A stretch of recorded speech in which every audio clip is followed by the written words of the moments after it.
and welcome to Legends from Astyr. Legends from Astyr is a custom D&D podcast that uses the 5th edition system and, obviously, its own custom world. I'm your host, and your DM, Cass, and I'm just going to cut to the chase here and say I've been playing D&D since 3.5e, so I feel very dumb and yet knowledgeable at the same time. Because 5.e is not my strong suit, but I'll try. Today, I'm going to first introduce you to the world of Astyr and its planes and its gods. And then you're gonna meet our players in what I started calling DM-terviews, because they're interviews with your dungeon master. So let's get started with that now. Life began all at once. Not with a flash, but with a quiet song. The universe sat still, rocking her chair back and forth, and as she played with the stars, the universe hummed and she sung. She created Astyr and its planes of existence. She filled the lower planes with demons, the middle planes with spirits, and the highest planes with gods. They were the sun and the star. The sun was Ialdir, the god with no gender, gifted with the arts, and the star was Tiamat, the goddess of dragons, and she was gifted in destruction. Ialdir painted twin children into existence. These were the moons, Beva and Ulo, who made up the skyscape of Astyr. Ialdir created the 4 winds and left them nameless, and set Astyr into motion around themselves. Beva and Ulo were amazed by how beautiful the lands of Astyr were, and they were saddened that there was no one to cultivate these lands. So they did what they did best. They weaved all these different races into being. Out of water, they made those who lived in Monsina. Out of fog, those who lived in Homza. The trees made those in Sitlali. The sand in Athia. And the rock in Asluthal. And as quickly as the world itself started, the different races were created all across the globe. There were elves, dwarves, dragonborns, orcs, and humans, all equally dispersed around the globe, and life found its way. Those found closest to the equator were accustomed to the sun's rays and had darker skin, rounder faces, thicker, darker hair. And those farther away received the opposite effect, though most notably on the islands of Homza. Within years, the cultures began to form, and divides between species became blurred as culture came to be. Tiamat grew jealous of her fellow god's powers, and she flew into a rage against the universe herself, who turned away about as unaffected as one could ever be. So, Tiamat, realizing she couldn't do anything to the universe, battled Ialdir, who sent her winged form away with a puff of wind from their hand, and thus she began to hunt after Beva and Ulo. It was a much more even match, for the twins were not wont for violence, and were more weavers than they were fighters. But they still had far more power than Tiamat, and they too pulled her down from the heavens. Tumbling to the surface of Astyr, Tiamat's thirst for power grew, and she decided that if she could not control the heavens, then she would control the earth and let her rule commence. Tiamat began with creating 5 generals: Heliong, the mother of black dragons; Rindrus, the father of green dragons; Doldra, the parent of blue dragons; Ullus of white dragons; and Racine of red dragons. Forging them through the flames, these dragons nestled into the mountains and became like gods to the people below, frightening and unyielding. She and her dragons laid waste to the peaceful lands, and these people who had never once thought of war created the art of battle. Beva and Ulo were desperate to act, fearful for the corruption of their own art to these people, and they created metallic good dragons to guide them, but it was too late. Tiamat caused ultimate destruction when she reigned over the earth. She would make the seas impassable with windstorms, cutting off contact between the 4 continents, and then she would stop connections even further with earthquakes so large they would create mountain ranges. In remediating this, those from the Mancina Islands were instrumental in keeping conversation alive. They braved deadly seas and voyaged between the continents to make sure their allies were alive. There was no threat of internal war when the Dragon Queen should be their primary focus.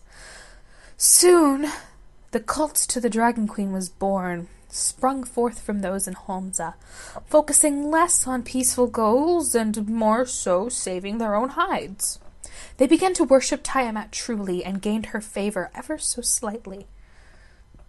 In certain parts of Homza, 2 neighboring countries left and headed for Sitlali, joining with different areas and creating new communities, mostly because they wanted to be away from the dragon cult. The dragon cult began to attack those in Asluthau and Athia to the south, and soon blood feuds were created. And even death was not a relief for the Astyrians, for there was no way to pass into the underworld, as death had no master. So ghosts would linger and never pass on and continue these feuds from beyond the grave. Astyr realized that their children's creations were becoming whim toys of Tiamat's, and slowly tearing themselves apart. Thus, Astyr willed the creation of 2 who could probably rise to meet Tiamat's cruelty. A human raised from Mancina grew herself into a pirate of all kinds of trouble. And though most of her work was honorable, she still, preferred the aesthetic of a pirate. She was marked easily by her tattoo, by her people's patterns on her pirate's coat, her sharp wit, and her ability to navigate seas that were impassable. And an elven Asluthian, who was first a mechanic and then a necromancer, was blessed with the same fate as her human counterpart. She tinkered with weapons and shields before tinkering with life itself. The woman was marked by grease stains, monolith eyes, and unsurmountable bravery, allowing her to come so close to death without an even single whimper. The 2 met at Crescent Island, an island that's very well known for being equidistant between the larger continents and being at the tip of the Mancinan island chain. It has a perfect crescent shape resembling the 2 moons in the sky, and it makes for a perfect cargo port. The 2 take interest in each other and love blooms. The necromancer joins the captain's crew as a sort of first mate with very little sea training, and upon the highest seas is where their discovery was made. Beva and Ulo came to them in their sleep and said in an unflinching unison, "If you were to seal Tiamat's 5 lieutenants into these masks, then you could summon Tiamat somewhere where she could more easily be defeated, and the world would be freed from the tyranny of dragons." And so they did. Both the women and the crew worked tirelessly as Tiamat brewed up more impossible storms to stop them, the seas becoming nothing but choppy, near impassable water. But they pushed on until all 5 masks were prepared and the storm was at its peak. Calling forth the Dragon Queen, the 2 women prepared for battle, with armor and with an exchange of vows, for it might be the last chance they ever got. Over the sea, Tiamat had no place to land, and her own storms began to work against her. Her wings were aching as she struggled against the hails of arrows and spells. And when the necromancer noticed, she began to cast a killing blow, and Tiamat plunged towards the deck of the ship. With only seconds to save their entire crew, the captain and the necromancer did what they must, and instead of killing Tiamat, the 2 women joined hands and used the masks of the 5 lieutenants to seal Tiamat. Men and women were in awe as a bright light surrounded everything. And as quickly as life came, Tiamat vanished, and so too did the captain and her necromancer, and thus created the matron of travelers and the Raven Queen. Trapped in the underworld, in a demi-plane all on her own, Tiamat was bested, for better words. But the goddesses realized that what can be used to bind can be used to free, and the matron of travelers gave her decree to hide those masks, or destroy them, or do something to make sure Tiamat never got free. The goddesses set to work, and ghosts of the past could never haunt the world, unless they so wished to. And the gnomes sprung forth from the goddesses' love, and so too their crew set to work, each taking a mask far, far away, and for the first time the seas were calm.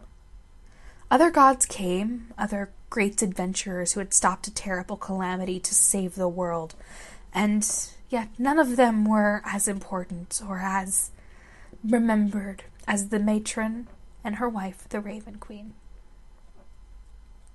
And now, thousands of years later, docked at the same island where two wives met so long ago, another party gathers, this time numbering 3.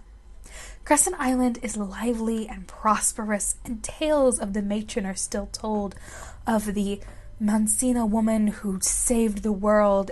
Across the globe, the cult of dragons is terrorizing in their goddess's vein, ready for Tiamat to stir, ready for the tyranny of dragons to begin once more.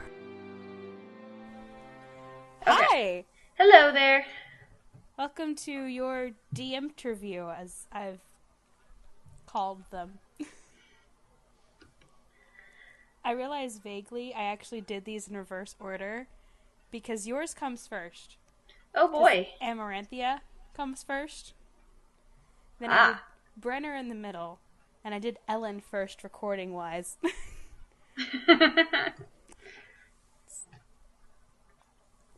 Okay. So first thing I want you to do is introduce yourself to, like, the listeners and, like, your, like, past with D&D and, like, I don't know why you enjoy it. So my name's Katie. I started really getting into D&D probably about, it's been almost a year now, I think. Probably about sometime last June. I started watching some D&D shows and listening to some D&D podcasts, mostly to kill time at work, and realized that I really enjoyed it a lot more than I expected, because I'd been asked to play at various points in my life and said, no, it's not really for me, not my sort of thing. And then I started actually watching it and realized, yeah, no, I was kind of a jerk. This is exactly the sort of thing I enjoy.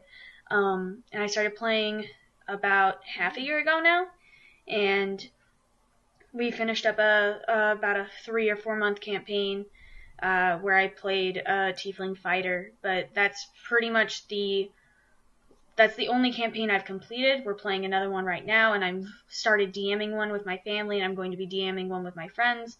So I'm kind of went from 0 to 60 pretty quickly in terms of D&D. Like, you start out very tepid. Like, I remember back in middle school, we started with 3.5e, and I was, like, so scared. And then, like, the next week, I was already DMing things with them. And it was great, because we were middle schoolers, so we didn't pay attention to the rules whatsoever. As long as you're having fun, that's the best way to play. Exactly. It's like, number 1 rule in D&D is have fun. If you're not having fun, you're doing it wrong. Pretty much. Alright. So, next up, I want you to kind of introduce Amaranthia. How do you say it? Amaranthia, and she's going to go by Ami for her nickname. I can't even say my own character's name right because I just said Ami. Amaranthia is a Lightfoot halfling. She is the youngest of 3. She has an older sister and an older brother. She was always sort of the troublemaker child, mostly because she didn't really know it as she grew up, because there's a pretty sizable age gap between her and her next sibling. Her mother, for a very long time, has been in and out with being pretty sickly. She's been bedridden for some of her life, and it hasn't really gotten better. It's only been just slowly getting worse. And as a kid, she didn't really know that. Well, as she got older and started realizing what was going on, it came across her as being pretty unfair. And she decided, why aren't we doing something about this other than slowing it down? So her siblings pretty much gave her a big old razz about it, and she decided to say, yeah, no, I want to do something about this rather than just sitting here watching my mother die. And took what knowledge she had of wizardry from various books she had collected from different people in town, and left to go to one of the bigger cities to try and make her way as a street magician. She found that she had a really big flair for the crowds and really enjoyed the attention that it gave and the coins that brought in as well. And found that she had a pretty good knack for it. She's really good at taking innocuous spells that don't really have much use in everyday situations and finding a way to dazzle and just sort of enchant people with the different bright lights and different illusions and anything that she can find. She pretty much spends her time just making her way through the streets from one corner to another, trying to entertain as many people as she can. So I can imagine she really likes prestidigitation. Yes, absolutely, all the time. She will fire that off whenever she feels like. Nice. I also think you're, like, the only character who doesn't have, like, at least one ascribed, like, morally good thing about them. Like, Brenner is lawful neutral, so at least he has that lawful thing going for him. And, like, Ellen's character, Feldair, is, like, neutral good. And you're, like, chaotic neutral, and I love it. I love it so much. Yeah, no, her motivations are fairly selfish. Her goals are just sort of to get better at what she does, show off a whole lot, and get the money it takes. The only really, like, core good thing that still keeps her from going into, like, wavering on the edges of just plain old chaos is the fact that she wants to help her mom, because that's something that's important to her, so she finds that that's what she's going to prioritize. Because in the end, she is pretty inherently selfish. Alright. Okay, if that's all you have to say about her backstory, I have 4 questions for you. So the first one is, why would she travel, or rather, why would she accept free passage to, like, the continent of Asluthau? For player reference, that's Fantasy Asia. Okay. Chances are, if she went there, it's for, probably could have fallen down into one of 2 or 3 reasons. One, she had to get out of the city first for whatever unscrupulous reason. She's not above, hawking away stuff at much higher price than it's supposed to be, and she's probably gotten a little too much notoriety compared to the, entertainment value. Or she knew that this place had fresh faces. Fresh faces means people that she can surprise, people that she can impress, people that she can just sort of... she's new to them, so they're going to pay more attention to her in her mind. So the prospect of that, and also depending on just how wealthy wherever they were landing is, she may think that people with more coin have more coin to throw. Good point. So it's basically either she did something really unscrupulous and is starting to either become stale or even worse, notorious, so she needs to get away from there for a while so they can forget her, or she sees it, and possibly both, sees this as just a better opportunity because it's a fresh face, a fresh place that doesn't know her yet. Okay. So the next 2 you can take in any order you want. Do you want the lighter question first or the heavier question first? We'll go light into heavy. Okay. So the light question is, how well does she do, like, with ship travel? Like, is she, like, seasick or...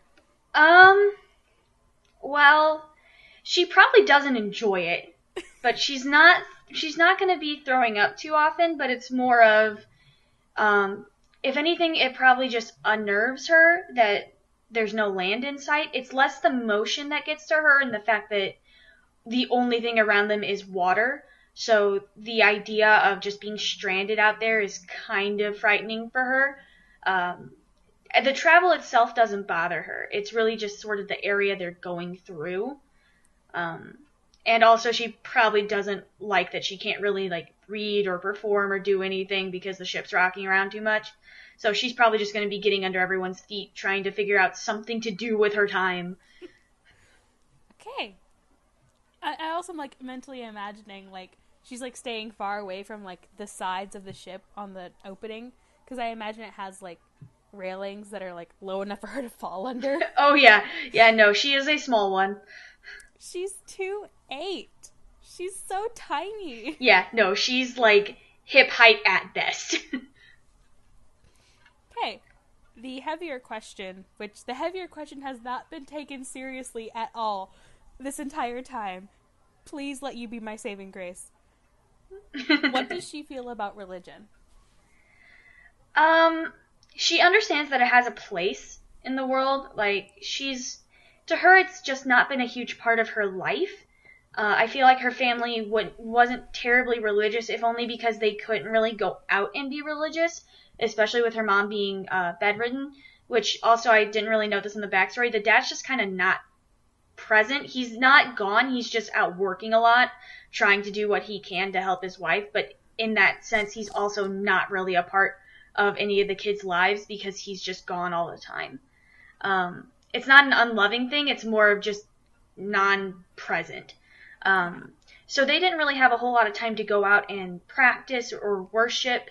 And the clerics in their area, while they are kind and generous, also weren't able to really help them. So in her mind, she's a little jaded about that aspect of it. Like, she doesn't take clerics as seriously because, like, the ones where she lived were not always the best at what they did. So in a sense of prejudice, she finds that just almost insulting because, like, this is what you're supposed to be doing and you couldn't do it. So she knows it has a place, but it's not a place that she also fits into. Like, she understands that it exists and that people worship and that they find peace in that, and that's great, but that's not for her. All right. So, I'm just kind of imagining the other two players. Like, I hope you understand, Terry literally started cackling the second I asked this question because he's a fucking paladin. Thank you for not laughing. Yeah. No, that's actually, especially for worlds like this, that's definitely a sensible question. So it's something that I thought about with her, especially because we do have a paladin. She's probably not going to be actively against the idea of, like, yeah, you're a paladin, but she also probably won't take his healing very seriously. Because, like, again, like, this is what you're supposed to do, and you couldn't, like, she's probably going to judge how good he is at that a little harsher than the average person would. But necessarily his religion, not really. Just what he does with it. So the final question is, where does Amaranthia see herself in the future? Be it a few months from now or, 10 years from now?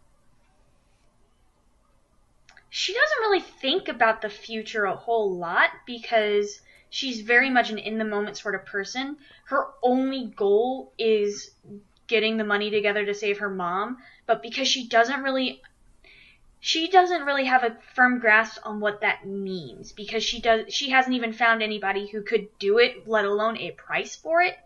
So she's not she also doesn't really have, this is just something that's probably going to come up as a character trait. She's not terribly great with money. Not necessarily that she spends it a lot, but just that she doesn't understand the value of a gold piece or a silver piece. She knows it in comparison to what it means to her, but not what it means to the world. So, like, her like, worth of money is a little bit skewed. So she doesn't really think about the future because she hasn't even gotten to the point of what she's going to do for her family. If I had to speak from an outside perspective, in a few months, she might have enough to finally make a proper attempt.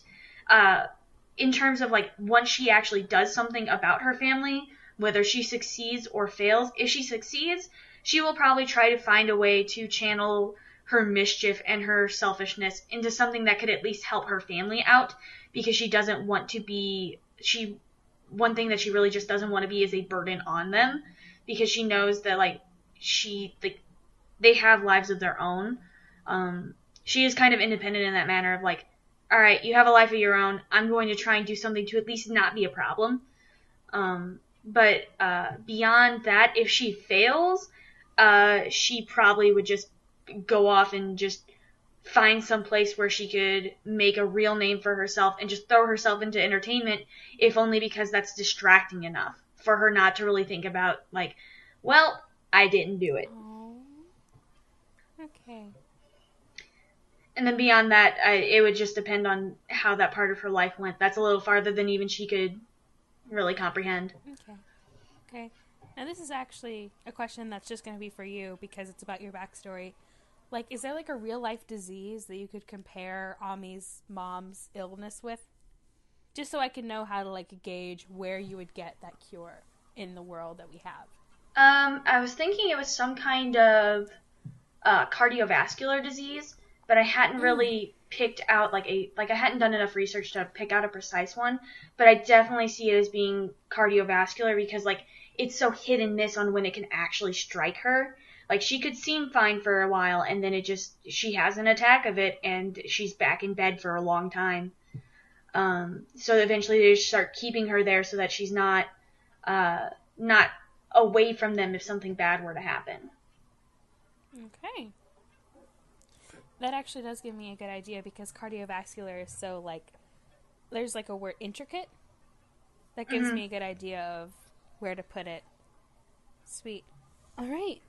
I think that is it. Is there anything, closing thoughts that you have? I will mention that if her family talks to her, they likely won't be calling her the name Amaranthia, because that is a stage name. She definitely came up with that because she thought it sounded pretty, because it sounds like some precious gemstone she heard of once. Her real name's Abby. Yeah, I remember you mentioned her name being Abby. Yeah, her name's Abby, so, like, sometimes she'll probably not like that if they call her Abby, but they are not likely to call her Amaranthia because, like, that's just her stage name. That's not their sister. Mm-hmm. So if I ever call her Abby, it's because, like, I'm directly referencing, like, a childhood event. Okay. Rather than something that happened after she left. Alright, that makes sense. Okay. That is it for Katie's interview. And now we're going to move on to Terry's. This is the one where I get laughed at a lot. Hi! Welcome to your de-interview, Terry. I've been calling them de-interviews, and I think it's hilarious.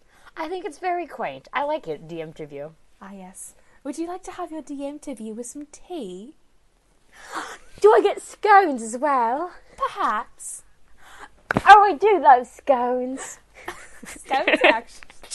I can't drop the accent now. Scones are actually really fucking good. I love them. I love scones. I know, they're so good. About to open this fucking Dr. Pepper because I'm out of water already. I have like a can of soda on my dresser that I'm staring wistfully at right now, but I don't want to like hit my mic with the can of soda. Because one time during a stream, I straight up put my microphone into a bottle of lemonade, and I don't want a repeat incident. That is great. Man. Serious My DM laughter interviews. is like peaking the mic considerably. Every time I go, hey, it Great. peaks the mic. I love it. Okay, so I'm going to start your de-interview like I started the other one, and I want you to introduce yourself first to the players. Yes, like me? Alright, I'm Terry, I am 16, I recently failed my driving test. I'm a junior in high school, and I love suffering. Oh, that's 2 juniors in high school we have, because Ellen's also a junior. Oh, that's right, you're a senior because you're old and you have to do with adult stuff. I have a scholarship to a college. That must be nice. I know. Money to college. That's what I get for being so good at theater. The theater nerds. Yes, theater kid privilege. I don't actually know how much it is yet because they haven't told us yet, but it's probably like... It's like $1,000 probably. $5. You just show up and they just give you like a 5 and they're like, well, they said we didn't say how much. They said up to 27,000, but you know, up to. Okay. So let's start with Brenner's backstory, and then I'll ask you questions. Do you want me to, like, give some, like, cool narration with, like, dramatic sound effects? Or are we just summarizing? Either way, I think it'll be appealing. I actually completely forgot what I made Brenner's last name, and I checked earlier, and then I forgot. So let me go double check his last name really quickly. I have it written down. Is it Windsor? Official Is Tumblr. it Windsor? Because I. Okay. It is. Windsor? Windsor. I don't know how to say it. Well, good thing that I know how to say it. Exactly. So, Brenner Talmage Windsor. It sounds so pretentious. I love it. I've made some good decisions. And just so everybody knows, in some languages, Brenner means little raven. That's adorable.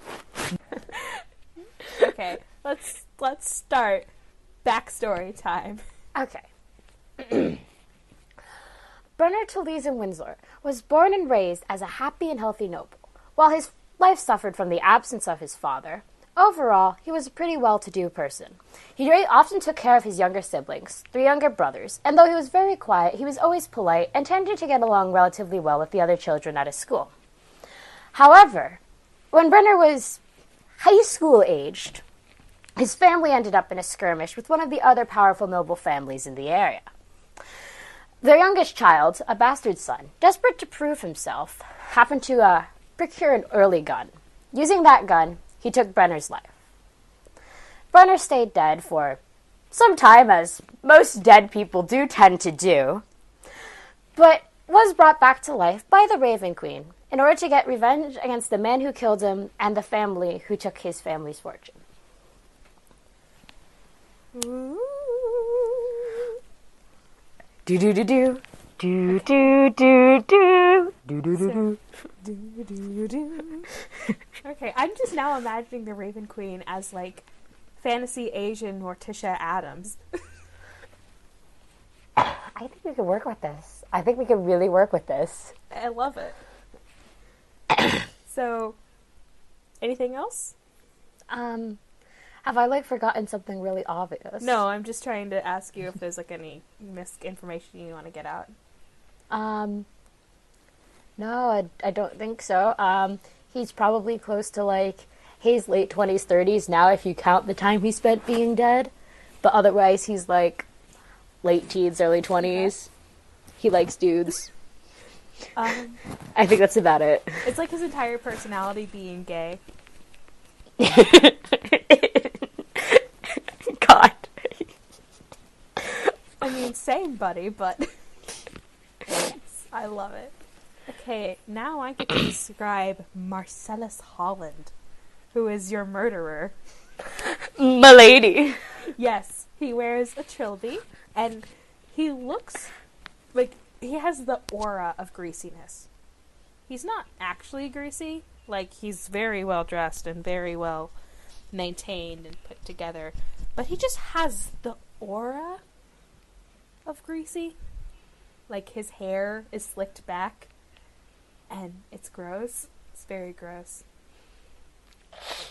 And I don't think you would know the aftermath of what happened. Like, whether or not he got punished or, you know, what happened. But I don't even know the safety of my own family, yeah, I don't think, really. You don't know anything about what happened after, but you know that, you do know that, what do you know? What do you know? Do I wanna know? I think you kinda wanna know. I have my notes. Where the fuck are my notes? The mood. You know, Marcellus, I feel like what I'm getting is in a modern universe, he is absolutely the worst gamer ever.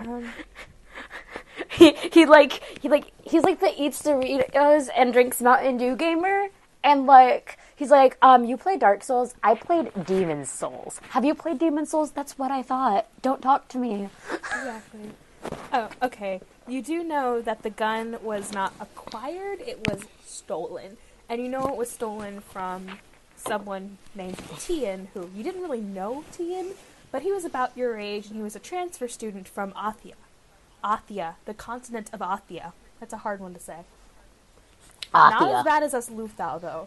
Like, I'm looking at these fantasy names I gave these countries, and I'm like, why do I do this to myself? Okay, so now we move into our actual interview portion of the episode. Ooh. Not episode, section. This isn't even the beginning of the episode. You're actually the first one I interview, believe it or not. Really? In order, because I've put them in order of character name.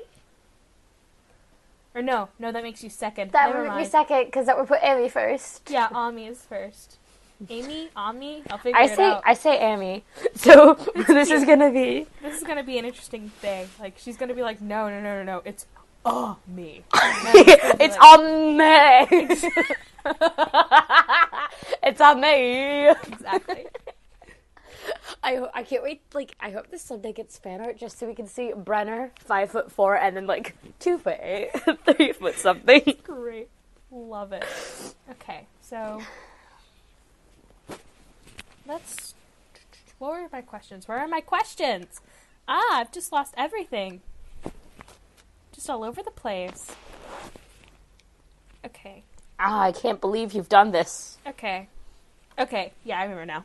Wait, okay, before we do anything, you know the video I just referenced with the, I can't believe you've done this, right? That's Brenner. That's literally, that's Brenner Marcellus. Marcellus is the guy who just, like, smacks him. And Brenner just turns, he's like, I can't believe you've done this. This is a beautiful, beautiful thing to learn today.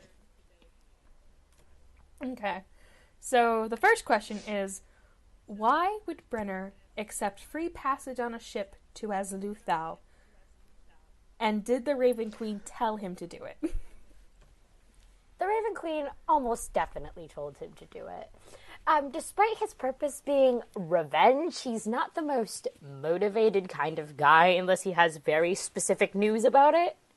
So probably the Raven Queen was like, hey, do this. And he was like, okay, Mom. This is where Skype disconnects, and this is where Skype reconnects. Yay! Okay.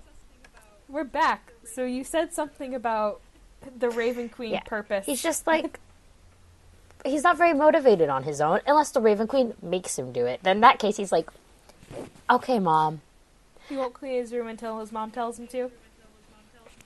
Yes, he'll never clean his room on his own. Mom has to tell him. Unless cleaning his room will benefit, like, his goals in some way. That makes him sound more chaotic or true neutral than he is. He's not. He's lawful neutral, I promise.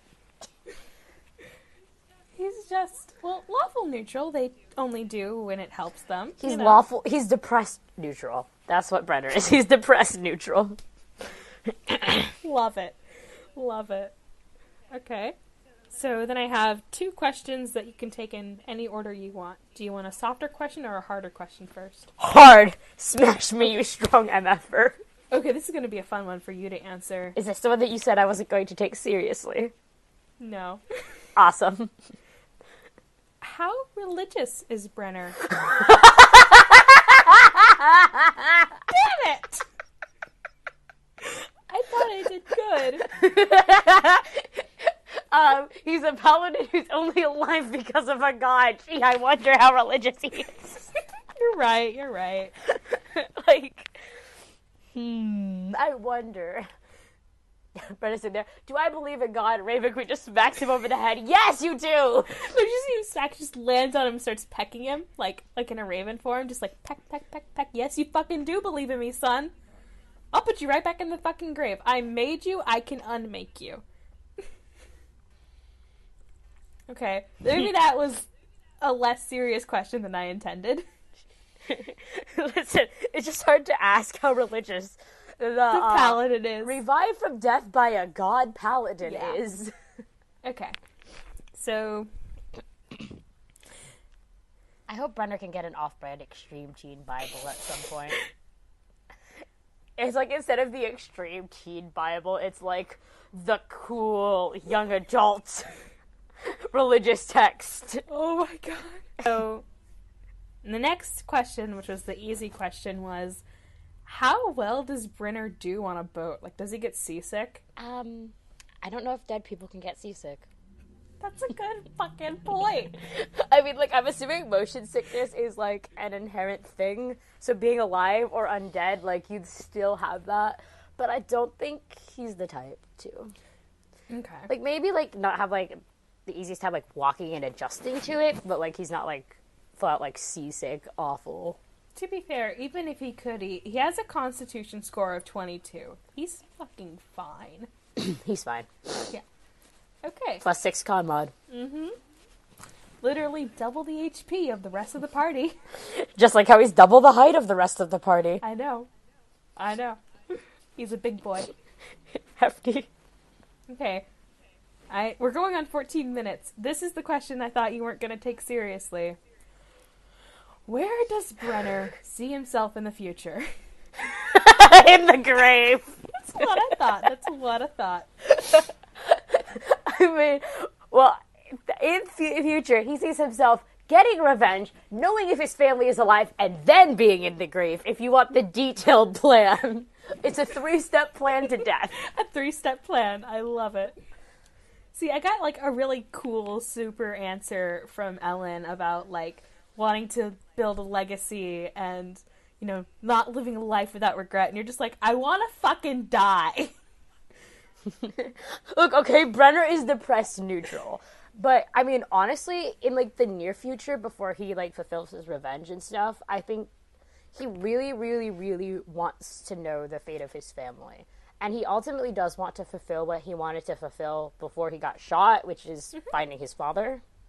So I think he wants to do those two things. That's what he can see in the near future. But if revenge ends up coming before those things, then I guess the grave happens first. He is a revenant, so he will disappear once he gets revenge.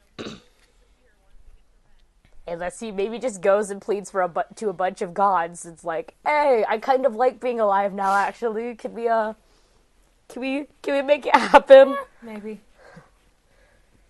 He just asked the Raven Queen to keep bringing him back for different tasks. He's like, I'll bring out your groceries, Mom. I need him alive for... Looks at her, the smudge writing on her hand. Taking care of the garbage. No, he hasn't cleaned his room yet. You haven't cleaned your room. Sit the fuck back down. But Mom, I just want to die. I think that's a wrap. You can't kill yourself until you've That's cleaned a your wrap room. for this section. But wait, first I have a meme. You don't have to clean your room if you kill yourself. Exactly. And I think that's where we're gonna stop. Next up in the DM interview order is Ellen. So let's start with, like, intro about, like, yourself. Like, I told the players your name, but, like, nothing else. Okay. So, I'm Ellen. I'm a junior in high school. It's not that great. I mean, it could be worse. Ellen is tiny. Fight me, okay? I'm tiny but fighty. Which describes all of our party, too. Ready to tell me about Feldar? Or Feldair? How do you say it? I say it Feldair. I'm bad at pronouncing things, though, so...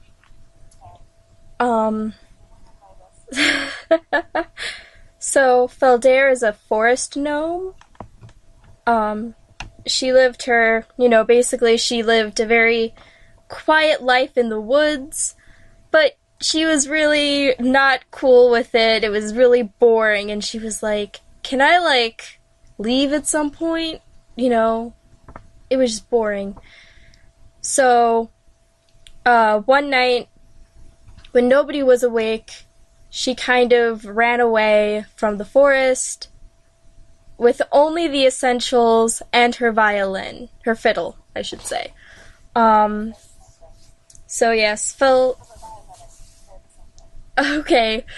It just said fiddle in the book, so I was like, okay.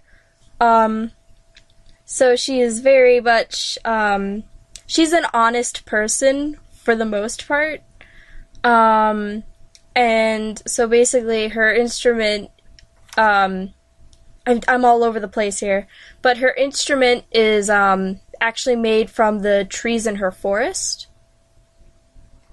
So she is very, like, sensitive about it. She's like, if anything happens to this, I'll kill everyone in the room and then myself. Good Brooklyn Nine-Nine quote. I still have to watch that show. It's such a good show. Yeah. This is my recommendation. Go watch Brooklyn Nine-Nine. Hell yeah. So, she, you know, she's very, again, like I said, honest. Nobody stays mad at her very long. She's very friendly.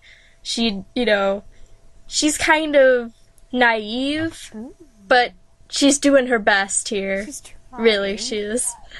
At least she's trying.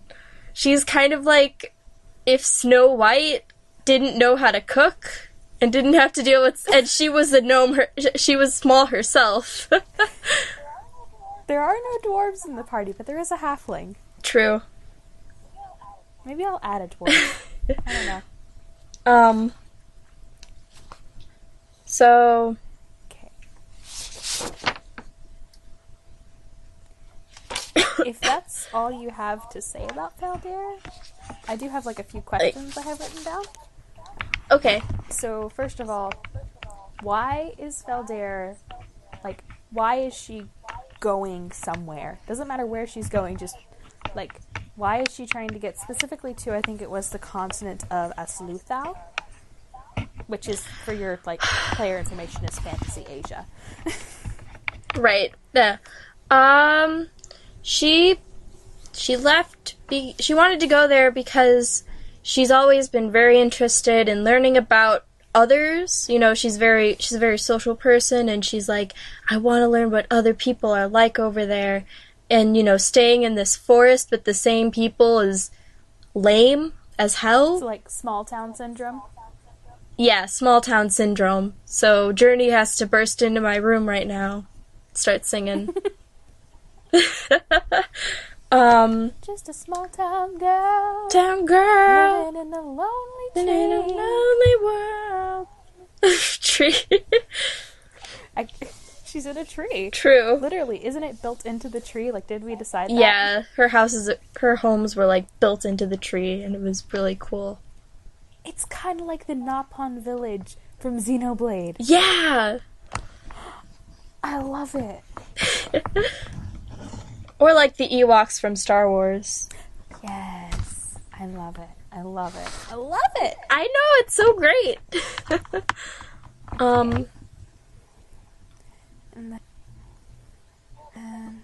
What other questions do I have here? I have two more. Okay. Do you want soft question first or hard question first? Let's go with soft and squishy. Okay. How well does she do on a ship? She's used to, like, steady ground, mostly. Like, the idea of not being somewhere that's solid is kind of freaky to her, but she's okay with it. She's, like, not great, not bad, but not great. Alright. So yeah, she might get a little woozy if she does too much, but she should be decent for the most part. Okay. So, finally, how religious would you say Valdir is, and how much would she know about the world around her, like, religious-wise? She doesn't know... Like, Oh, you go. Oh, yeah. I will say that as a gnome, you do know that, like, gnomes were literally created from the Raven Queen and the Matron of Traveler's love, so you do kind of have that perspective to take into. Right. So she doesn't know, like, a ton about religion. It's definitely not, like, her strong suit. Mm-hmm. What she knows about religion is mostly, like, stories that have been passed down from her, you know, her forest, or, like, that she's heard from, you know, other people she might pass by on rare occasion, which is very rare. But she would be very sensitive towards others' religions. She wouldn't be like, oh, your religion is, you know, fake, or whatever. She's just like, alright, you do you, just don't be a cult that's trying to kill people. That's not cool. Oh, man. That's great. Feldair's gonna really, really hate the villains of this. I'm so ready for her to be like, all right, guys, let's beat the crap out of them, and everybody's like, you have 8 health, please stop. You're gonna hurt yourself. Like, just imagine the biggest one of the party just like scooping her up. Like, nope. This is how the party. This is how we die. Okay, I'm trying to think if there's anything else I want to ask you. Okay, here we go. For closing question, where does Feldair want to see herself in the future? Well, gnomes, typically, they've always been very adventurous, and so she definitely has that, adventurous, like, oh yeah, Feldair really doesn't...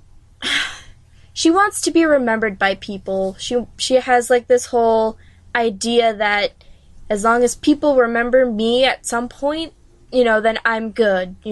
That means I've left some kind of mark, and I'll be satisfied. Her end game... That's kind of her end game, but if she had to go further, she would say that she wants to, she doesn't want to just settle down at age, 35 like the rest of the gnomes. She wants to keep on going until, like, she is literally down to 1 HP forever. If that makes sense. Yeah, so she wants to live a life without regrets. Yeah. I like that. Yeah. I like that a lot. Yeah. Alright, I think that's it. Okay. And next up in my interview order would be... No, you're last. You're last. Oh, I'm last? You're last because your character name comes last. Oh, it does? Yes, because... Nice. Amaranthia, Brenner, Feldair! Right. This is where I would edit in the show happening.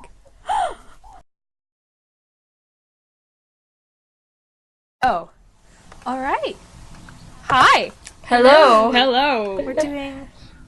We're about to start our first session. Oh, yeah.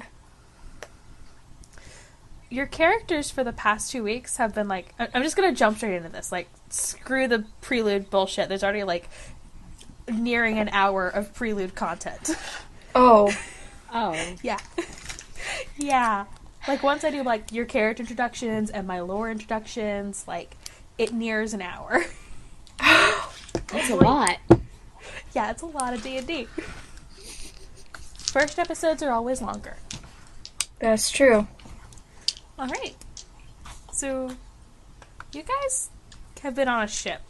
Like, wow. Yes, how descriptive. You've been on a ship, like... No, you've been on the Subira, which is, for what, like, you guys know, is a cargo ship, and sometimes takes passengers. Sometimes. And, Brenner, I want to kind of set down that since you're undead, like, you can't sleep in the real world. That's... You can only sleep in the Raven Queen's realm. So have you been sleeping? Good question. Unsure as to answer. Pretty bad, I might think. Like, no, would you, like, travel into the Raven Queen's realm at night to sleep? Is what I'm asking. I mean, not regular, like, not like every single night, but like regularly enough that I'm not completely losing it. Okay. So, Brenner, make a stealth check. And No! Are you shitting me right now? Guys, it's been 5 seconds. You're asking me to make a stealth check.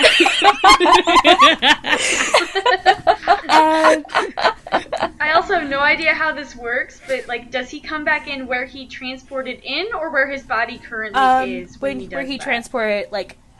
That's a good question. Because, like, he'd be in the middle of the ocean. No, please no. I don't think salt and dead bodies mix very well. No, I think you'd be able to choose where you, like, phase back in, but usually, like... I don't know. You know what? Here it is. You have to place an object where you want to return, So, because the ship is in movement, the object will move, and you'll just, like, I don't know, it's a boot or something. That's solid. Yeah. But you didn't let me finish. Brenner does a stealth check, and I want Ami and Feldair to do a perception check. It's with Dex mod, right? Yes, it is. Cool.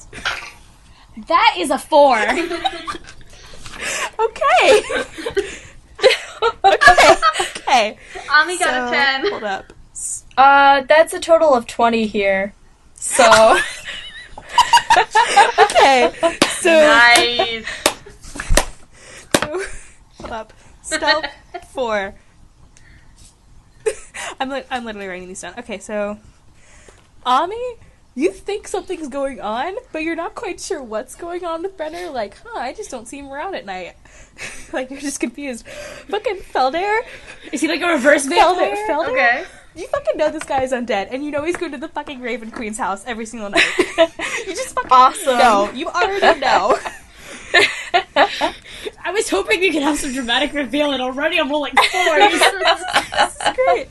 So Feldair knows. Wait, this is an established thing that like, we know that's happening, or just that we see him, or that Feldair sees him disappear every night? Feldair sees him disappear, and okay, now Feldair, make a, like, religion check to see if you would know what that means. Okay. Okay, let's see how this goes.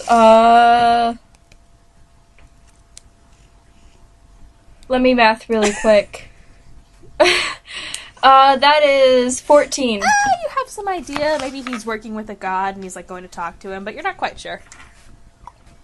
Alright, So you know that's he's fair. probably allied with a god, which kind of makes sense because he's a paladin, so just like, shrug it off. So no one knows you're undead yet. Yeah. Sick. They don't notice my sick glowing eyes. There's such weird eyes and no one wants to talk about it. Like, when like someone has like one of those really big moles in their face and you don't want to talk about it. But don't revenants suddenly have like orange like pupils or something? I feel like that's like different than a mole on your face. No one wants to talk about it. It's the elephant in the room. Is he gay or European? God, that's it. That's the situation. Okay. So, you guys have been traveling for 2 weeks, and I wonder what you've been doing. Like, I've been playing cards with myself. Self-solitaire. Oh boy. Feldair's just been practicing on her fiddle, doing, whatever. I'm imagining, Talking. like, as the ship is, like, swaying, she's still playing perfectly. Yeah. It's like in a storm and she's like, no, fiddle. Ami is bored out of her mind. Like, she practices on her flute every once in a while, but mostly she's been bored, and when Ami gets bored, she tends to find ways to get under everyone else's Nice. feet just to Oh, find some boy. entertainment. Well, I mean, So she's already short probably enough been to get trying under her to mess feet. with various sailors. Pretty much. Exactly. So, have there been, like, flute violin duets yet? Maybe? I mean, Yeah, it's definitely a possibility. I'm sure Feldair got in on that and Okay. was like, hey! Like, it's like the musician bond of, like, you see another person playing Yeah. an instrument and you start screaming. Another short person. Yes. Ah, yes. The band of short people. We have accidentally closed Brenner's character sheet. Oh no. That's fine. That's fine. Just open It's it gonna again. be loud Mac clicking noises because of where the mic is on a Mac. Oh. Aw. It's okay. It's okay, we can always talk over it. Exactly. So while you're opening your character sheet again, I'm going to tell you what you guys are doing right now at this very specific moment. So currently the ship is, like, docked at a port in Crescent Island. And Crescent Island is weird because no one has a confirmed name for it. Like, the locals call it Avanoa, but, like, people in different languages will call it, like, Isla de Crescente, or, like, basically Crescent Island, but in their language. Right. So no one calls it by Crescent Island except for, like, people who speak, Common. you know, fantasy. What the fuck is fantasy English? I'm already forgetting all my language names. Just call it Fantasy English. Just go with it. Good, because I can't find fantasy English on my thing. Oh, well. Like, Crescent Island is fantasy English. Like, it's just a weird island, because it is shaped perfectly like a crescent moon. Which means it also kind of looks like a banana. Jokes. It is the equidistant point between the other 3 major continents, and it's the tip of the Messina island chain, so it's kind of like a good rest stop place. For especially... Do they have McDonald's? Yes. Yes. Fantasy McDonald's. Do they have like a play pit or something? You know? Probably. Nice. Playscape. Probably. But currently there is like no one else on the ship except for the captain, who's in the captain's quarters doing captain things. Because captain things. The crew's taking a day off of being on the ship and like getting drinks and kind of chilling. And there's some porters that have gone to restock on like foods and, you know, stuff that ships need, ropes, tails. You know, I was trying to combine the word sails and tack, and it became tails. Well, I mean... Those, like, mermaid tails. Hi, sailors! And you guys have been called to the captain's cabin. And... Oh, boy. The door is already open, like, she's waiting for you. And the first thing you, like, see when you, like... I assume you walk in. Do you walk in? Ami walked in behind Brenner. Oh, wow. Okay, yes, I walk in first then. Fine. Alright, fine. Well, she also knows that she's been causing hell on the ship, so she's just gonna make herself to be not fair, the first person noticed. No one, like... She's too late. Like, the lady's view is just gonna go straight over her. And if Brenner's there, they won't be able to see her at all. I know. Beautiful. The first thing you see when you walk in the room is that this is the nicest captain's quarters you've ever seen. Like, it looks like it was more built to hold, like, a family or rich passengers and not a merchant. And someone please make a perception check. Oh boy. Alright. You got it. I got the dice. 17. Okay. That's a 12 for Okay. Ami. That is a 4 for me. Okay. Felder, Yay! High roll! Felder, you're just like, look at that nice stuff. And then, Ami, you're like, wow, this is weird. Like, how do you have this? What do you sell? Like, you're very confused. Brenner, you fucking know exactly what the ship is. You know that, like, I don't know, I think it was like 11 years back, another merchant's warship went missing, and this is what the inside looked like. Was it like my field trip from Rich Kid School? Yes, it was your field trip. You got to see the inside of a warship. And you knew this is what the inside of the captain's cabins looked like. You know the ship is stolen. Oh boy. Alright, that's solid. Okay, so the two of us don't know that yet. Oh boy. Yeah, you two are like, oh, look at how pretty this is. There's like a really like a big bed. There's like a huge desk, and you see all these maps, and it kind of looks like that conspiracy theorist with all these like strings and pins pushed in it. And you see like 10 different models of crossbows, like it's just in a cabinet, and it's just kind of weird. And then you also see like a giant stack of books. You're like, that could kill a man. And in the middle, Are you talking like taller yes, than taller Abby than Abby tall. Okay. Good. Good. It better be taller than Taller Abby. than Felder. And in the middle of the room is this circular table that's bolted to the floor, and there's 3 chairs placed in front, and behind it is the captain herself. And she looks... So we're playing like It feels like... Jeopardy. No, it feels more like you're, like, about to be interviewed. For a job? Alright. Or for going to jail? Probably more for a job. And Yeah, they don't tend to call the second Alright, one an interview. That tends to be an interrogation. Interrogation.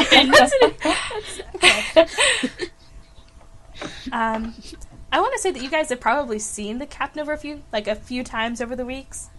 Like, she's rather average height. She's an elf. She's usually got her hair into, like, dreads, and today it's, like, all pulled back from her head in one of those scarves that, like, is tied to have a top knot on it. And she looks super stressed out. Like, you've seen, like, she's been acting very stressed and very, all over the place recently, but right now, she looks like if you looked at her wrong, she'd start crying. What's the captain's name? Do we know? Huh? Oh. Would we know the captain's name? Yeah, she probably would have told you. You know that her name is Raja. She's overlooking this huge book that's on her side of the table, and it looks like there's a moving image in the pages, and right next to it is a small compact mirror, which is called a linking mirror. And you guys, I think you all have linking mirrors, right? Yeah. Yeah, you told us to write down magic. Yes, they are. Linking mirrors are like fantasy iPhones, and she appears to be watching what must have been a call. And she, like, sees that you guys enter and, like, gestures towards the chair, like, sit down very quickly, very violently. And I'm about to send you a small reference image for Raja. If I can find it. Alright. That's the real question. And I'm going to sit down, because I'm lawful neutral, and I obey orders. Well, yeah. Feldair, like, immediately was like, alright, what's up? Like, in the middle. She's in the middle. Ami kind of just eyes it up. By the way, like, how tall is the table? The table is, like, exactly at nose height, and then I think Raja will realize that, and she'll stand up, and she'll take one of her big books and put it in one of the chairs for you to sit on.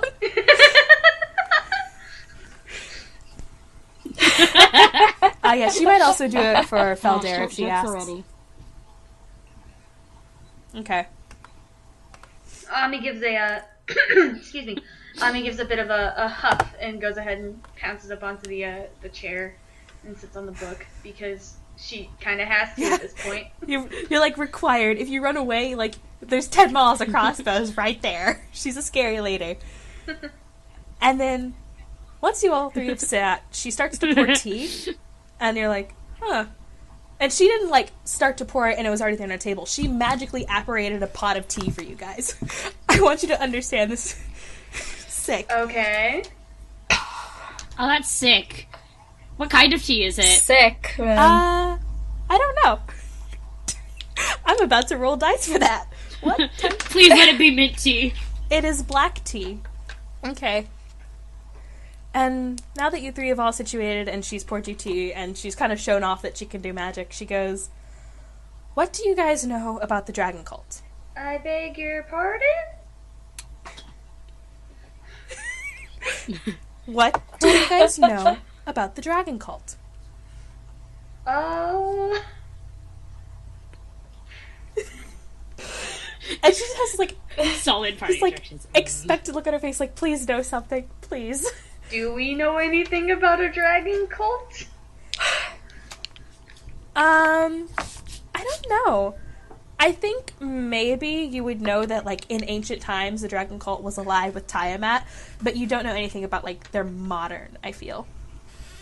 I mean, that's a thing out of the history books, right? Yeah. Yeah, you're right there. You're very right there. She's very nervous now that she's actually talking to you. Well, to be quite frank with you, I don't know much. I literally have never left my forest until, 2 weeks ago. Oh, dearie dear. Sorry. I'd help if I could, but... Well... I don't know. The dragon cult is this group. They worship the goddess Tiamat. You know of her, right? Yeah. Yeah, I've heard of her. You know, she's the one who literally created the mountain range between Astyr and Azluthal. You know, scary dragon. Yes. Scary dragon lady. Yes. Yeah. Yeah. Her cult is still active, and they've been striking out recently. And that doesn't sound very good. Recent. Yes, it's not good at all. I'm changing her accent now. Like, it's been 5 seconds. I think she just had it's almost Scottish, and then with complete British, No. which is going to be Brenner's No, she's brand, not. so you She's kind of not have to British. Oh, Cass, I have a question. Oh, yes? Because this is concerning a god and stuff, do you think that Brenner would perhaps have heard of it just because of his involvements with gods? Everyone would know about Tiamat. But, like, I mean, like, the specific modern bit. Like, would that be something that... Yes. Especially considering he lives in Holmza, which is... Or lived in when he was alive, which was where the dragon cult was founded. Yeah. So, like, he knows more about the modern stuff than probably, either of them. Yeah. Right? Yeah. Okay. So, to get back into our conversation that we were having, she's kind of looking over at the book, and she turns it around to you, and you guys see that the page that is moving is a call. And you see this very mid-20s to late 20s tiefling. And he looks terrified. Like, there's you can literally see fire reflecting in his eyes, because his eyes are, like, you know, white blanked. And you can see that he's whispering, or you can hear that he's whispering to the call, and he says, oh my god, Raja, send help. Oh my god, oh my god, oh my god. And then he turns, like, the camera point of view turns around, and you see people dressed in this very draconic robes and armor. And one of them notices the compact mirror and stomps on it, and you hear a loud crash. And then the image starts to repeat over and over and over again. And you can see, like, Raja's concern, and she's shaking, like, just showing you this. I received this... Oh. Who's that? Did you say something? Sorry, I was just asking who that was. Go ahead. That was my friend, my former first mate, Voyage. He's a very wonderful friend of mine, and I received this call 2 weeks ago, right when I was about to leave port, and I knew I had to grab at least 3 people, which is why I offered the Void, like, the free passage to Asluth out of you. I can't have my pirates check on him. And then she realizes, like, she said pirates, and just, like, jumps, like, oh, shit, I can't have my What? Let her float your boat. Oh, God. Don't you mean, oh, ship? Can't have my crew check on him, because everyone would then know that Voyage was once a pirate, and he already has that issue of, you know, people not liking tieflings. He's already got that problem with him for trying to be a mayor. That's fair. So, I want you 3 to go and check on him, and see if he's alive, or dead, or if everything's fine, or if I'm just panicking, because that did not look good. No, it really didn't. I just need you to check, and then once you see, you can either come back to me, or, you know, do whatever you think you need to do, but afterwards, come to me, and I'll fix the rest of it. I just can't have my crew freaking out, because that was the first mate a few years ago, you know? They all still really like Voyage. Every time I talk about him, they, like, you know, get all excited and happy because, oh, hey, Voyage called. Like, I can't freak them out, you know? Yeah, I feel ya. What's in it for us? Well, that's a good question. I'm giving you free passage to another country. Come on, man. Like, Fair. she's already given us this Fair. much. Like, we're practically mooching on her. I will give you a few gold. I think it's to fair. cover, like, room boarding costs at the island tonight, and then when you get to Kumazuki, I will give you more gold. Please. Please. I have a lot of fucking gold. Alright. Alright. I mean, that sounds good to me. Yeah, let's go. Okay. And she starts That to sounds pull out fair. all these different maps. First, the continent of Asluthau, and then the country of Eos, and then finally the map of Kumazuki, which is the small town that Voyage is, you know, controlling. Controlling? Yeah, controlling is probably the right word. Yeah, she said that He's our mayor, right? I just don't know if that's like controlling or just leading. Controlling sounds like a dictator.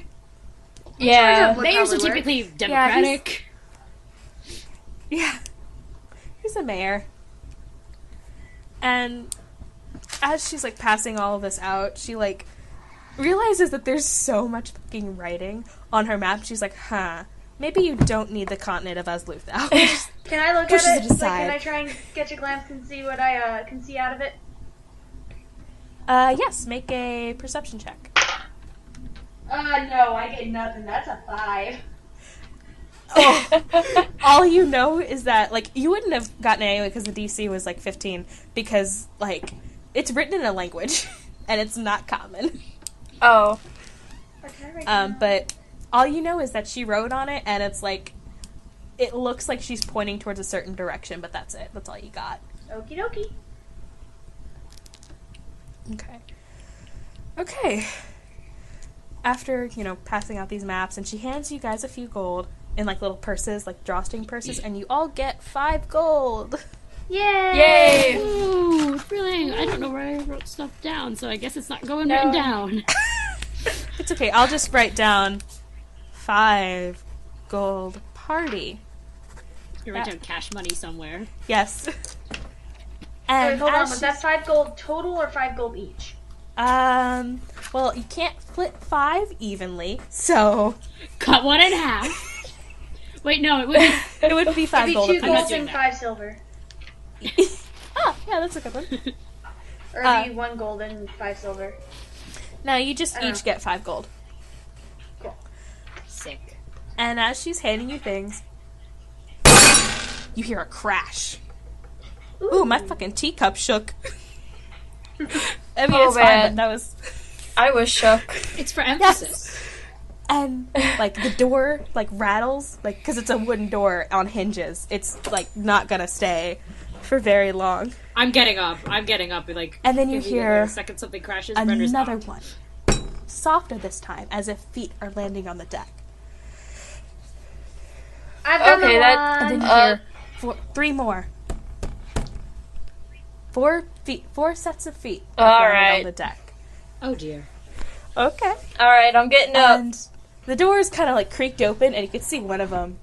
And it's someone in the exact same, like, robes that you saw in the mirror vision. Oh boy. Yeah, I'm not content with that. I'm not down with that. I have a question. Do we have our weapons with us right now? Considering Or do we that have you our were weapons gonna with us? probably leave off the ship after you docked, like after you talked to her, yeah, you probably do. Yeah, I said I got Alright, my one. cool. So. I've got my fiddle. Okay.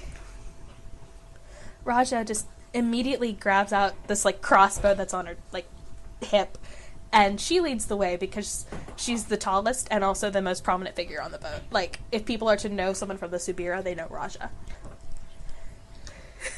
But see, But I'm the tank. she's the pirate. Da-da-da-da. Buddy boy, 22 whatever your HP is, constitution. she has more. Fine. Okay. Yes. He's following. So, on the Brender's a deck good follower. are 2 people dressed in the robes that you've seen from the vision, and then 2 that look like hired hands. Like, they are, like, in, like, leather armor with, like, what's a good word? It looks like it was stolen. Like, it doesn't fit them. Okay. So you're probably thinking, okay, they hired bandits, probably. Mm-hmm. And one of the cultists will step up and take out a scimitar and say, "Give me your gold." And he's, like, pointing at all of you, but... Honey, nah. And I pull out my rapier. Alright. Okay. Yeah, I've got my wand up. Yeah, Bren's got one hand. Like Bren's not. I got weapons out, but like a Okay. hand on the sword, like ready. Let's roll He's initiative. Yeah. That Okay, is- hold oh up. my gosh, that's 17 Hold up. because of the stinking Okay, dex mod. hold up. So, I need to roll for the 2 cultists. Alright. That's a 20. So, Oh. and then Raja heck rolled off. a 16. Brenner, you said yours was 17. 17? Okay. So, I have 19. okay. So, hold up. I have to restart this list now. Oh, sorry. It's okay. Cultist. cultist. Who rolled 19? Or 18? Felder. Felder, okay. Felder. Sorry, I couldn't hear who said it. Oh, Felder. sorry. And Ami, what did you roll? That would be a mod 3, natural 1. Oh, okay, so you're going in last. Yeah. No one's going behind me. Doesn't even get to go the first turn. That's what I do with nat ones, actually. Okay, hold up. That's what I don't do that nat ones. And then Because you're nice. I Ani. appreciate it. Okay. So the first cultist goes first. And this is one whose armor is, like, bigger and he looks scarier. And he's the one who's, like, right now demanding you give over your shit.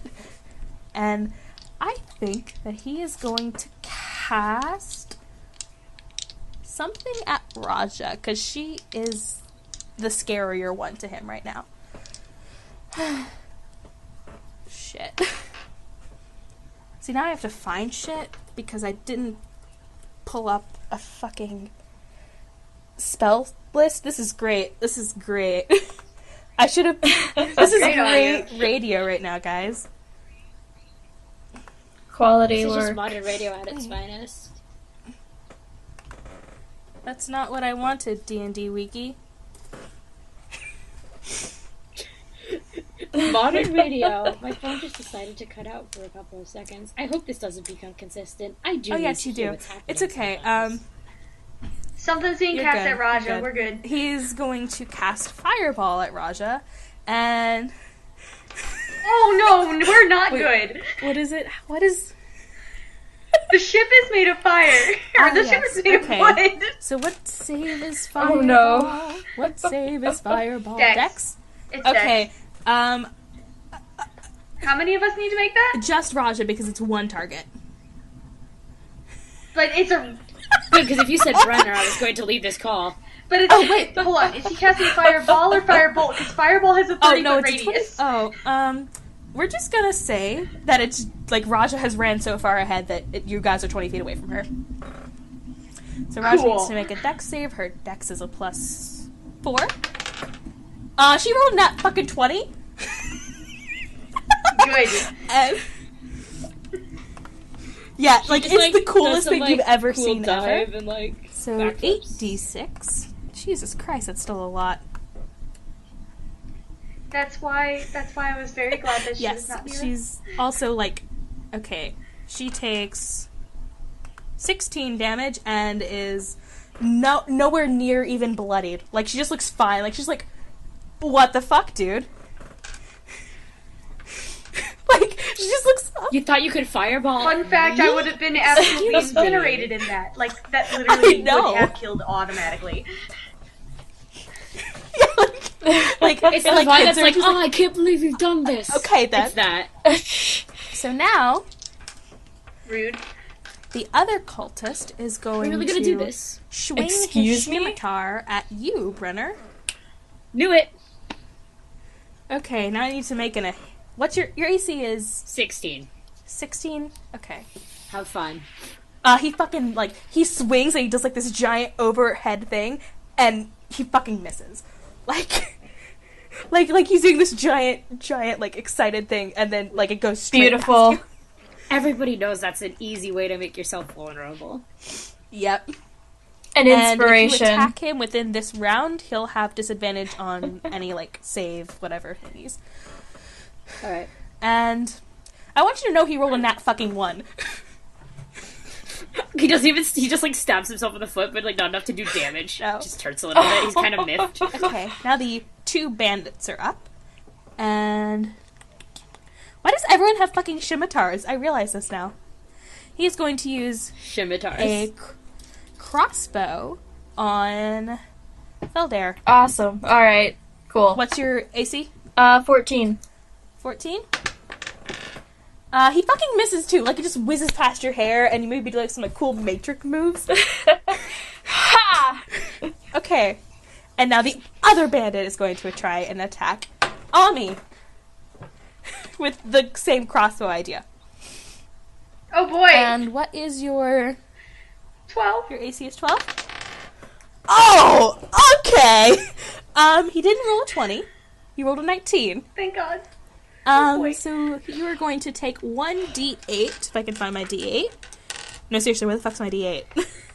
Oh no. It's already happened. This is gonna go Just great. use a D4. Just use a D4 cast. D4 will work. You have 8 HP, right? Mhm. You're gonna take 6 damage. Oh no. I'm so sorry. You are a cool god. Is there at any point when I have the ability to, like, just... I don't have a good you enough dexterity to try to help anybody. No, you Should have don't. thought ahead on that Okay, one. Feldair, you're next in the order. You have... Everyone's still standing. Okay, so everybody is still standing. There are 2 bandits closer. There's 2 bandits and 1 cultist close to you, and then there's 1 cultist that's in an altercation with Raja about 20 feet away.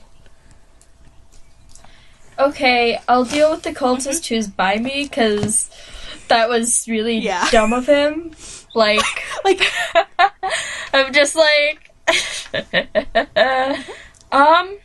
And I'm gonna actually just hit him with my rapier, because it's out, and I don't want to take out my violin. Because I'm lazy. Bash him over the head with the violin. How's that for an encore? Okay. So... Oh. That's a 16 plus 5, right? Oh, you hit. Hell yeah. You're fine. Alright. Do your damage. What is it? 1d6? 1d4 plus 3. Okay. No, Plus wait. 3. 1d8 plus 3. Yeah, rapiers are Oh, 1d8. even better. Rapiers So roll your damage. are my What friend. I'm gonna do. 3 plus 3, 6. Okay, he looks bloodied. Ha! Wait, how much did you do? I couldn't hear. That was, 6. Okay, yeah, he's bloodied. Okay, and now it is Brenner's turn. Go, Brenner, go, Brenner. Nice. Okay, can I two-hand the greatsword and go for the bloody yes. guy? My longsword. Alright, let's go. That's strength mod, right? Yes. Oh, shit, that's that one. Oh. So, Fuck me. you take your sword, and you're doing two-handed? Two-handed, yes. So you kind of try to do a side slash, and he does like a slick, like, Michael Jackson type, what's it called? Ow! No. Moonwalk. Yeah, the moon. He has like a moon. Okay. He like moonwalks out of the way, and you spin around, and you're like moved 5 feet back. I've been struck by a smooth criminal. Literally. So,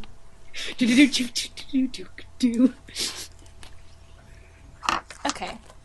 Now it is Raja's turn, and I know exactly what she's gonna do. Yeah, she better heal. She Our cannot friends here. heal, I'm sadly. I will heal my I am next turn, sadly- I promise. I just wanted to fight. Okay. Okay. She is going to go over to the cultist that just attacked her, and she is going to clap her hand on him and cast Finger of Death. Oh!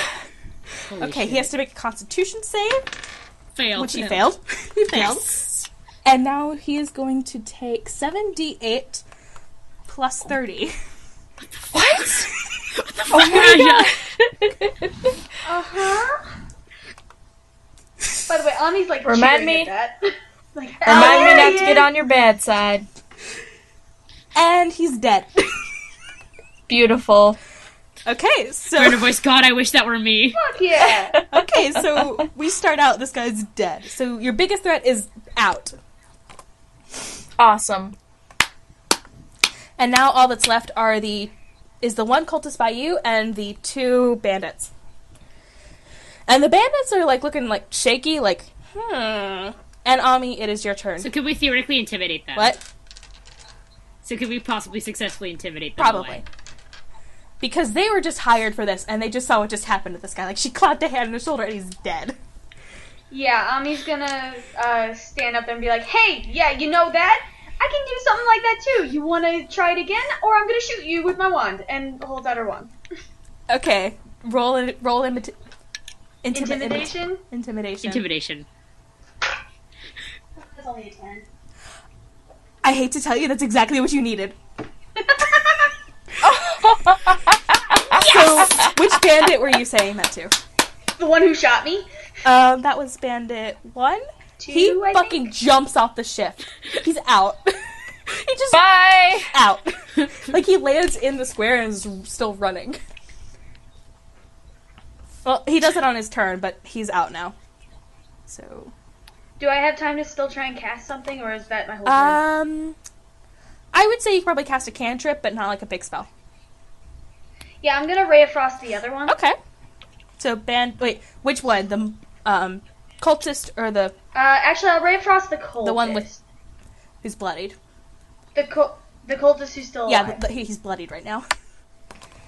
Yeah, okay. So that's 12. A 12 against his armor class. You hit. Yeah. Oh, sick. Cool. You've been, like, so that's scraping by these rolls, because you've been rolling exactly what you need. nice. That's 7 cold damage, and his speed is reduced. That to doesn't 10, matter. He's reduced dead. by 10. He's dead. He's dead. He's dead. If If he was bloodied after 6, he's dead. I have 2 HP left. I he turn had to two I HP thought you left. said you had. Oh. I'm sorry. I turn to Ami and I give her a big thumbs up. I'm like, yeah. Nice. And we're back at the top of the order with the only left standing bandit. And he just looks terrified. And he's going to try and swing his scimitar at Brenner because he thinks that's the only way he's getting out of this if he takes out the big one. And he is going to roll a 15, so he's going to miss. Wow. And now it is Feldair's turn. Yeah. Smooth. Okay, so I'm gonna use Healing Word on, so I guess I'll burn up a spell Okay, you're, slot like, there. Literally almost done. Yeah, Oh, so wait. it doesn't matter. I'll So, let you yeah. finish this, but then I have to remember Wait. something. Adjust. Oh, okay. Let me look for that spell. You do, Is the ship on fire? no, the ship's not on fire. Ship is fine. We fireproofed it, not waterproofed it. It's the ship. Of course, it's waterproof. Okay, Feldair, you do what Yeah, you're let gonna me do. just look for the spell in the book real quick. I think it's Um, D4 plus wisdom mod. yes, that's exactly it. 2d8 plus wisdom? So, Sorry, I play a cleric. I'm used to healing. okay. Just, like, anything you do is probably gonna heal Ami back to full health anyways. Okay, it says 1d4 plus spellcasting ability, so Okay. let me do that. Yeah. If you want to. Da-da-da. So that's 3 plus 3, that's 6. That... Yay! I'm back You to are full. back to full health. And now... She returns the Yes. thumbs up. Yeah! Yeah. And now, this is something I forgot to do at the top of the order, but because it was the cultist's turn and he died to Finger of Death, he rises back up as a zombie, and it looks cool as shit. Oh. That's what Finger of Death does. It deals like a shit ton of damage, and then if it dies that turn, it comes back as a zombie. So now you have a zombie mage. Brenner gives that thing a thumbs up. Squad. He understands. Okay. And it is Brenner's turn. Okay, can you try to intimidate that the guy who tried to shake him? Yes. I'm gonna get that. Wow! Nope, he's not intimidated. What'd you I don't roll? think. 8. He looks like slightly frightened, but he's like still just annoyed. And you can take an action if you want to. Okay, then I'm gonna try to attack Okay. him. What are you gonna... Or Brenner's going to. Yes. Do two-handed sword still, because it's still in my hands. That's a nat 20. Oh, roll your- yike. Ooh! So roll 2d10, I think? Yes, it's 2d10. Do it. 5, That guy's 3. 5 and... 8, and it's plus 2. He looks very bloodied. So next up in the order is Raja, and she's going to shoot a crossbow bolt at him, and she's gonna fucking... She fucking got a 1. It's gonna, like, whip right past her, and she's like, you know, I did not travel the open seas for this bullshit. Nice. You can't miss a crossbow bolt if you never take a shot. Exactly, and now it is Ami's turn. Once more. Yeah, Ami's gonna try and Ray of Frost that one. Okay? With a 10. That's not gonna hit. What? And we're back to the top of the order with this bandit. And he's at 1 HP, so he's gonna look over the side of the boat, see if he can, like, survive the landing, and he fucking runs for it. And you guys all get 75 experience. Did he die? Bye, tell your friends! Wait, was he close enough for Felder to take an attack at him? Oh, Felder did take an attack. Okay, Felder. No, wait, yes you did, because you healed someone. Yeah, I did. I healed. No, but she has the attack. Oh, I do? Oh, yeah, that's right. Was she close Take an enough? attack of opportunity before he gets to jump off the boat. Roll your d20. Alright, let me see how this works. Poke him. That is a 12. You hit, and he's dead. Like, here's the thing. He's at 1 HP, and now he's at 0 HP. And this... Tell your friends! And this zombie mage just looks very confused. Like, and Raj just, like, looks at him and goes, fucking walk off the boat. Oh. And, of course, being that it's a zombie under her control, it does. Bye! Wait, no. She doesn't say, fuck off. She says, aye, matey, walk off the plank! In, like, a very exaggerated voice. And you all are out of initiative, and you gain 75 experience points. Woo! Yeah. You guys just defeated your first encounter. Yes. So now that I know what my roles are going to look like for the rest of this, I'm pretty sure Brenner should resign himself to healing and again calling for his Yeah, basically. That's fair. Right. Raja's going to turn to you guys and go, okay, fucking great timing, first of all. Mention the dragon cult and here they come. Speak of the devil, right? And then she's going to kind of look around and, like, she's checking all the different places where she stores loot. Like, did they take anything? Did they take anything? Did they take anything? Because she kind of knows what they want loot for, but she doesn't, or rather, you kind of think that she knows why they wanted loot, and also because, like, it's her loot. That's her job. She doesn't want her stuff taken. Yeah. Right. So, she's gonna, like, look at you all and go, get off my fucking boat for, like, 5 minutes. Go to the inn, chill out, take a breather, and meet me up tomorrow on the boat, and we're gonna go to Azluthau. And she's, like, looking through all her stuff still, so she's not really addressing you. She's, like, talking while, like, digging through all these different, like, places where gold is. Brenner's, like, out of That's there. He just fair. nods, looks at his sword, and he's like, okay, whatever. It's a better fucking worth it. I mean, He just kind of walks away. like, if you really want to know how fucking worth it is, look over her shoulder and see how much gold is just in one little caveat. Oh, wait, is there any loot on the dead bodies? Yes, actually. You can get, like... Nice. Ooh. Yeah, no, I want a piece of Brenner's not looting corpses. He wouldn't have appreciated if his corpse had been looted. He thinks about the dead. So, Brenner, you, like... Ami absolutely Brenner's wants a just piece walking of away that. pretending he doesn't see Okay. anything. He's, like, down the gangplank, like, I don't hear anything. Okay, so... Felder and Ami make perception checks? Investigation checks. Yes. Investigation? Alright, cool. 18. Oh my god. Okay, That's okay. an Somebody 8, needs to click on so... Okay. So, Here we 18, go. you find a small, like, healing potion on the bandit that you check. I assume you check. No, wait, no, there's one bandit and then there's the zombie Mine. mage that walked off. So, yeah, there's a healing potion on the bandit. Alright. Ami, you take that, because you can't heal. I Yeah. heal, you don't, so... Yeah. Yeah, I Alright. appreciate that. And do you want to, like, just fast forward through until tomorrow, or do you want to roleplay being in the town? I'm leaving that up to you. How much does it cost for us to stay at this inn? 'Cause I It think we should is 2 probably gold keep pieces track per of that. person per night because it's a nicer inn, and it is 2 gold pieces if you want food as well. Okay, well, I think my entertainer stuff Yes. means that I think I can cover my own If you costs if you I want to perform all night, you can. And if you do that, make a performance check. Hell yeah. Can Felder do that too, because she's a bard? and Yes, stuff? actually you two can. Awesome. actually, if you two are performing together, I'll let you both have advantage on the rolls because you're helping each other. Nice. Absolutely. Oh. Brenner's staring sadly at this. Huh?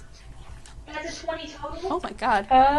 That's a 20 total? That would be 17. Okay, you both do fucking fantastic. You wow the crowd, and you both get about approximately 7 gold pieces each once you split the total of, like, all the tips that were thrown at you.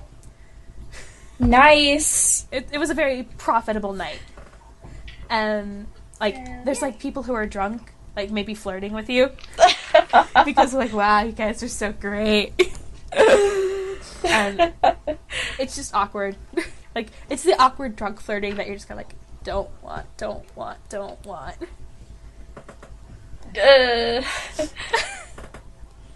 Brenner stands behind them intimidatingly, arms yes. crossed, not saying anything. Thank you, Just Brenner. dress up as their bodyguard. Actually, if you want that to be the plot of this stemming in the thing, if Brenner is passing himself off as their bodyguard, he might be able to get free if you roll a good enough persuasion check.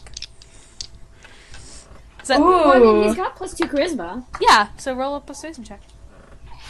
That's a 5. Oh my god. With the +2. Oh my god, the like, innkeeper looks at you and goes, Or is it you us? still gotta pay. You still gotta pay. Like, I can't let you... Can Brenner just, like, go disappear and chill with his mom at night? He doesn't eat. Can he just go chill with his mom? I'll instead of cover studying? for yes, him. make a stealth check to make sure that you... Stop. Make sure that you're not... Make sure that you're not... Hey, Cass, you know what that is? I can cover It's a for 3, you, dude. and I have a -2 dex mod. Like, everyone, like, you disappear in a giant puff of smoke and, like, feathers, and everyone notices.